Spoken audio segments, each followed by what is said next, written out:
syempre, may version din ng ating mga boys. And number 1 representative, si Mr. Ian Ignacio, sa ating challenge na jojowain o totropahin. Disclaimer, ang lahat ng ito ay kasiyahan lamang. So ito, parang yung point of view nung 15 or 16-year-old self natin. It does not mean ngayon. Kasi syempre may mga kanya-kanyang jowa at asawa. Or both. Jowa at asawa. Yun, di ba? O sige, simulan na natin sa ating mahiwagang yearbook. O ito, Ian ha. Answer honestly, please. Miss GB Pangilinan. In the midst of a crowd, GB is a standout. Articulate, never runs out of topic. Ay, totoo yan. Very friendly yan. GB is a good communicator. So, Ian, GB, totropahin o jojowain? Kung 16 years old ako, parang totropahin, masungit eh. Bakit? GB, oh, grabe. Masungit mo daw. Masungitan ako lagi. Grabe siya. Kaya tropa lang. Tropa. Well, ayan, sige. Ito pa. Marami pa dito. Marami tayong ano. Okay. Sino ba? Ikaw nag-ipit dyan eh. Ako ba?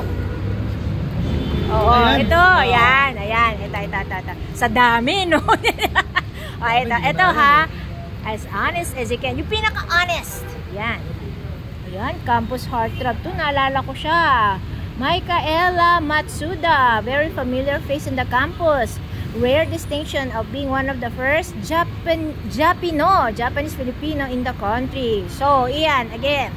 Micaela Matsuda, jojowain o totropahin? Jojowain, syempre. O, diba? Sikat na sikat ka pag jojowain. Igalawang baso, Mika Matsuda. Jojowain. O, yan na, may isang jowa na, ha? O, ito pa. Madami yan, guys. Ito, ay, naku, kilala ko to. Talagang, Campus Heartthrob yan. Ang dami nagkaka-crush sa kanya. Si Miss Diana Marie Uy, the captivating beauty captures the hearts of many gentlemen in the campus. Iyan, si Diana Marie Uy, jojowain o totropahin? Jojowain. Ayun, dalawa na. You can bring yes, diba? Tsaka mabait yan. Nakatabi ko na siya sa class. True. Yan ang gusto ko, yung honest to goodness na sagot.